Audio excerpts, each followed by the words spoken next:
तो एक बार फिर स्वागत करता हूं आप सबका आपके अपने यूट्यूब चैनल एसपी क्लासेस में। और ये हमारी सीरीज़ चल रही है मैथमेटिक्स की आरबी एनुअल एग्ज़ाम पर्पज़ से, और आपके और भी एग्ज़ाम जिसमें 12th की मैथ पूछी जाती है, तो उसके लिए भी ये वीडियो बेनिफिट होने वाला है। तो हमारा ये इस सीरीज़ का लास्ट टॉपिक होने वाला है जिसमें हम प्रोबेबिलिटी कवर करेंगे। तो ठीक है, हम स्टार्ट करते हैं। सबसे पहली प्रोबेबिलिटी आती है आपकी कंडीशनल प्रोबेबिलिटी। इसमें क्या पूछा जाता है, if event E and F are two event associated with the sample space of a random experiment। E and F आपके पास दो इवेंट है जो एसोसिएटेड यानी जुड़े हुए हैं सेम सैम्पल स्पेस से, जिसमें अपन रैंडम एक्सपेरिमेंट करेंगे। तो कंडीशन क्या होगी probability of the event E की, cause that F has occurred. तो इसमें कहने का मतलब सीधा सा है कि एक सैम्पल स्पेस है जिसमें आप रैंडम एक्सपेरिमेंट कर रहे हो। तो ई जो है, ई इवेंट आपका पहले से एग्जिस्ट करता है उसमें। अब एफ़ जो है उसके होने की जो प्रोबेबिलिटी होगी वो ई पर डिपेंड करेगी। तो उसके लिए एक फॉर्मूला बनाया गया है जिससे अपन सीधे निकाल सकते हैं probability E by F equal to probability E intersection F upon P of F. ये जो साइन है ये इंटरसेक्शन का साइन है। और अगर आपसे पूछ लिया जाए एफ एग्जिस्ट करता है और आपको ई निकालना है, तो आपका फॉर्मूला हो जाएगा प्रोबेबिलिटी ऑफ एफ बाय ई, और ऊपर आपका चेंज हो जाएगा एफ इंटरसेक्शन ई और डिवाइड में एफ ऑफ ई। ठीक है, तो अपन एग्जांपल लेते हैं।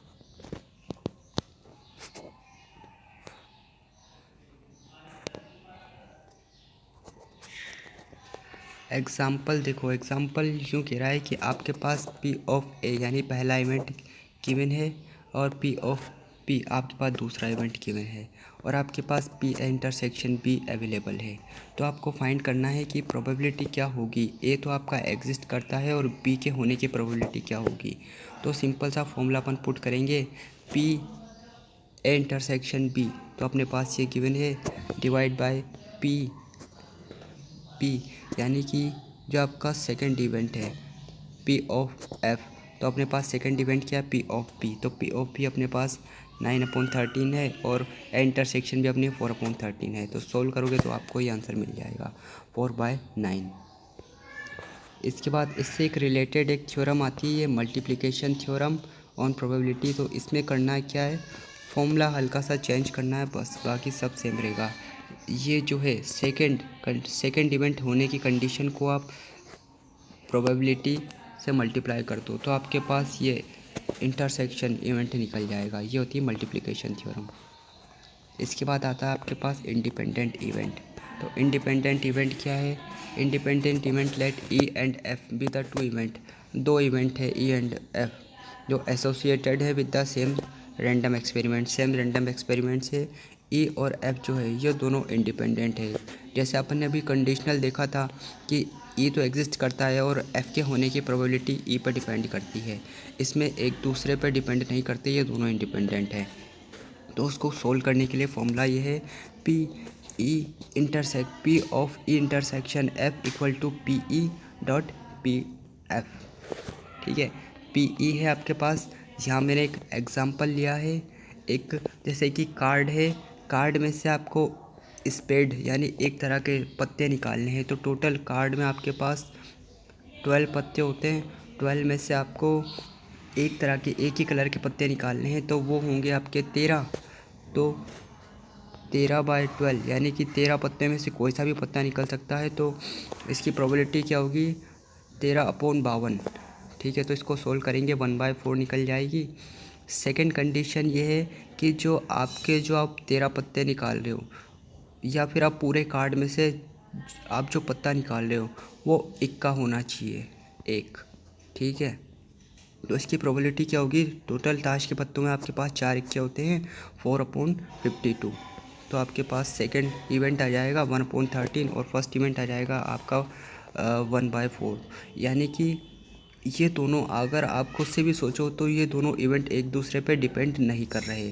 ताश में इक्के 4 अलग है, 4 कोई से भी कलर के आ सकते हैं, चाहे लाल का हो या काले का हो, कोई से भी कलर में आपका इक्का आ सकता है। और दूसरी कंडीशन ये है कि आपको एक ही कलर के 13 पत्तों में से कोई सा भी एक चुनना है।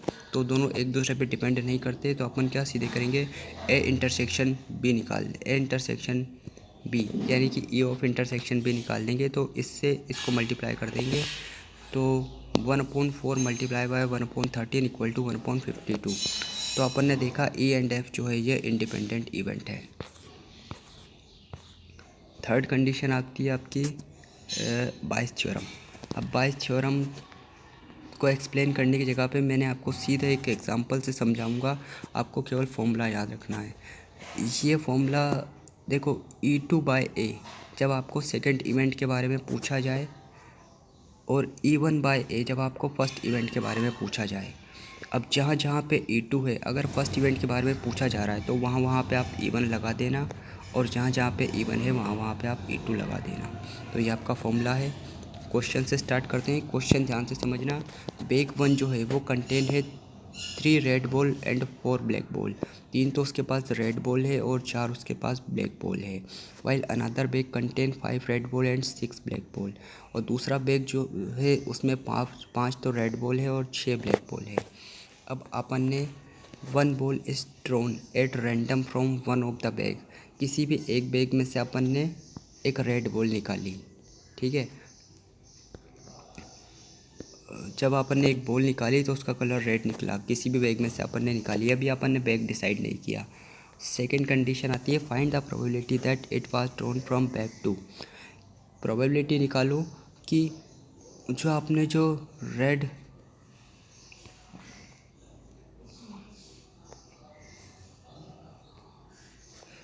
प्रोबेबिलिटी निकालो कि जो आपने जो ये रेड बॉल निकाली है वो बैग 2 में से है।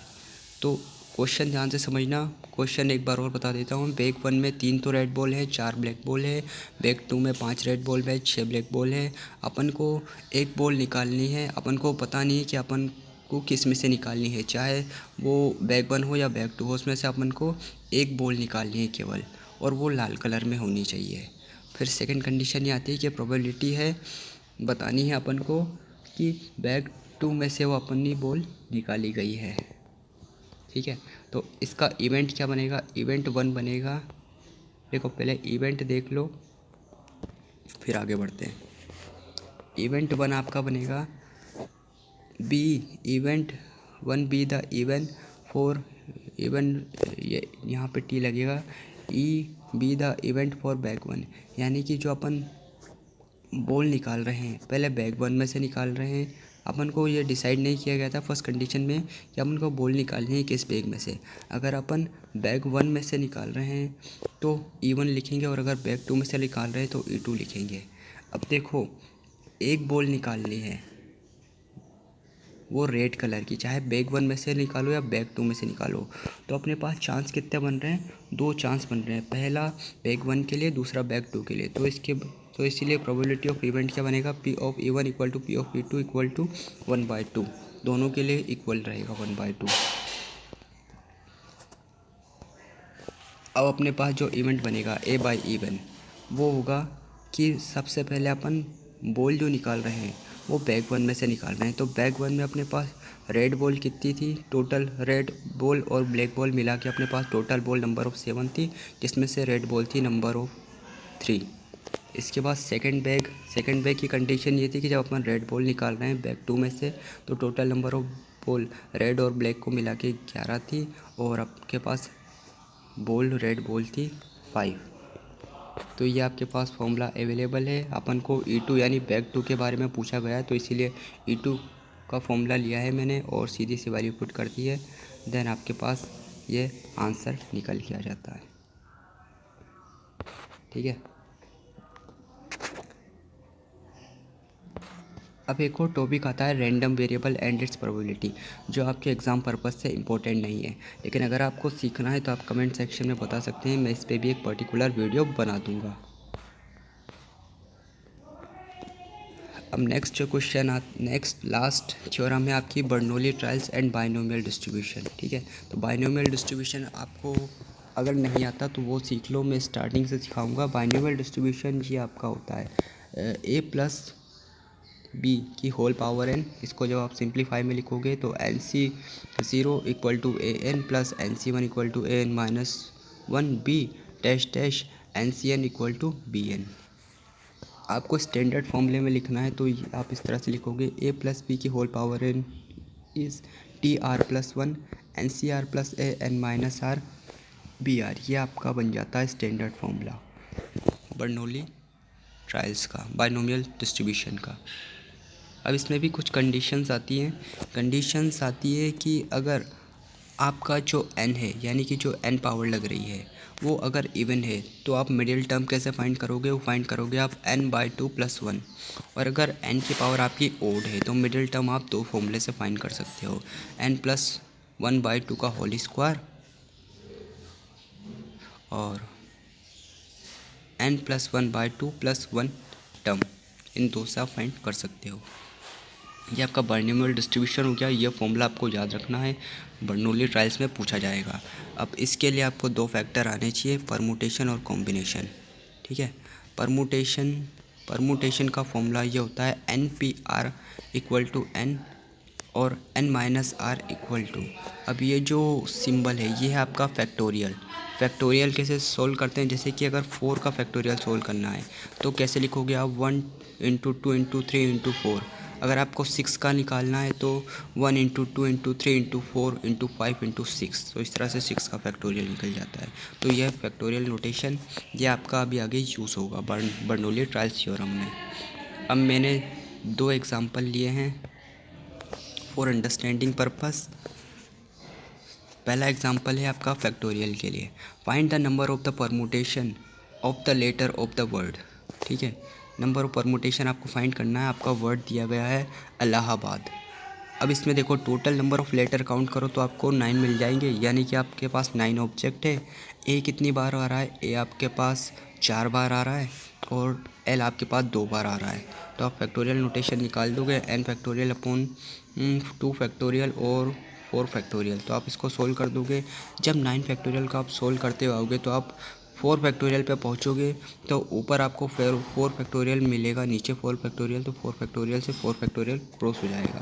देन फाइनली आपके पास ये वैल्यू आएगी और सोल्व करने के बाद ये आ जाएगी।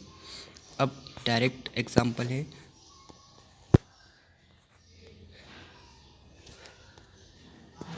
डायरेक्ट आपके पास क्वेश्चन आ रहा है परमुटेशन का। इसमें देखना, how many digit 4 digit number can be form using the digit 1 to 9 और रिपीटेशन इज़ नॉट अलाउड। यानी कि आपको 4 डिजिट में आप कोई से भी नंबर ले सकते हो 1 2 3 करके, जैसे कि मैंने एग्जांपल दे रखा है इधर। इस तरह से आप कितने डिजिट बना सकते हो 1 से 9 तक के डिजिट का यूज़ करके, और रिपीटेशन अलाउड नहीं है, रिपीट नहीं होनी चाहिए वैल्यू। यानी कि 1 1 1 ऐसे आप रिपीट नहीं कर सकते, हर बार अलग डिजिट आना चाहिए।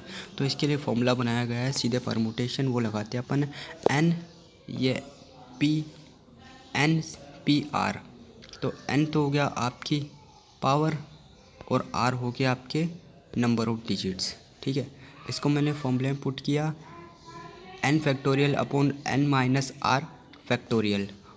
तो 9 - 4 = 5 फैक्टोरियल, और देन फाइनली सोल्व करने के बाद आपके पास ये आंसर आ जाएगा। नेक्स्ट क्वेश्चन आता है आपका कॉम्बिनेशन। कॉम्बिनेशन सीखना इंपॉर्टेंट है क्योंकि बर्नौली ट्रायल्स का जो मैं एग्जांपल लूँगा वो कॉम्बिनेशन बेस्ड है। फॉर्मूला है आपका n C r n factorial n minus r factorial r factorial. Example देख लो, पी और ये है एन है ये आपका, और ये है आपका आर। सीधे से मैंने इस फॉर्मूले में पुट किया है, देन फाइनल आंसर निकाला है। अब आते हैं अपन बर्नौली ट्रायल्स के क्वेश्चन पे। ठीक है, बर्नौली ट्रायल्स का क्वेश्चन है कि if a fair coin is toss, अगर अपन एक कॉइन टॉस कर रहे हैं 10 बार कॉइन अपन उछाल रहे हैं तो प्रोबेबिलिटी क्या क्या बन सकती है। ये 3 प्रोबेबिलिटी है, इसको अपन को फाइंड करना है। फर्स्ट है एग्जैक्टली 6 हेड, 6 बार कम से कम एग्जैक्टली यानी कि फिक्स है 6 बार आपका हेड आना चाहिए। तो कंडीशन दे दिया अपन को, आर अपन को मिल गया 6, एन अपन को मिल गया 10। फॉर्मूले में पुट किया, आंसर निकाला। सेकंड कंडीशन पूछी गई है एट लीस्ट 6 हेड, कम से कम 6 आना चाहिए, यानी कि कम से कम। अब यहाँ पे वर्ड नोटिस करना, कम से कम, तो कम से कम 6 आना चाहिए। यानी कि 1 से जब अपन 10 तक उछालेंगे, 1 से अपन 10 तक उछालेंगे तो कम से कम 6, यानी कि एक्स अपन डिनोट कर रहे हैं the number of the head आने की कंडीशन जब अपन 10 टाइम उछालेंगे। तो एक्स जो अपन ने इसको डिनोट कर दिया नंबर ऑफ हेड आने की प्रोबेबिलिटी, तो इसने बोला है कम से कम, यानी कि 6 से नीचे तो अपन को जाना ही नहीं है। तो 6 से ऊपर वाले डिजिट में हेड आने की प्रोबेबिलिटी क्या होगी, वो होगी आपका छठे एक्सपेरिमेंट में आ सकता है, इक्वल टू आ सकता है, और 7वें में आ सकता है, 8वें में आ सकता है, 9वें में आ सकता है, 10वें में आ सकता है, लेकिन 6 के नीचे नहीं आना है आपको, 6 के ऊपर ही हेड लाना है टॉस में, एटलीस्ट 6 हेड। तो या तो 6 ले सकते हो या फिर 6 से ज़्यादा ले सकते हो। फिर आप फॉर्मूला लगाओगे तो आपका आंसर आ ही जाएगा। थर्ड कंडीशन कही है 8 मोस्ट 6 हेड। 8 मोस्ट 6 हेड यानी ज़्यादा से ज़्यादा 6 हेड आना चाहिए, यानी कि 6 से ऊपर नहीं जाना चाहिए, 6 से कम आप ले सकते हो। तो कंडीशन क्या बन सकती है, 0 से लेकर 6 तक कंडीशन बनेगी, देन फाइनल आप सोल्व करोगे तो आपको ये आंसर मिल जाएगा। तो ये लास्ट वीडियो थी RVNL एग्ज़ाम मैथमेटिक्स की। इसके बाद जो आपका एवरीडे साइंस है उसकी सीरीज़ स्टार्ट हो चुकी है, वो भी आप देख सकते हैं। और राजस्थान जीके का इंग्लिश में कंटेंट आपका प्रोवाइड कराऊंगा, और उसका एक ही वीडियो होगा जिसमें आपके सारे स्टैटिक जीके के क्वेश्चन कवर हो जाएंगे। Thank you for watching.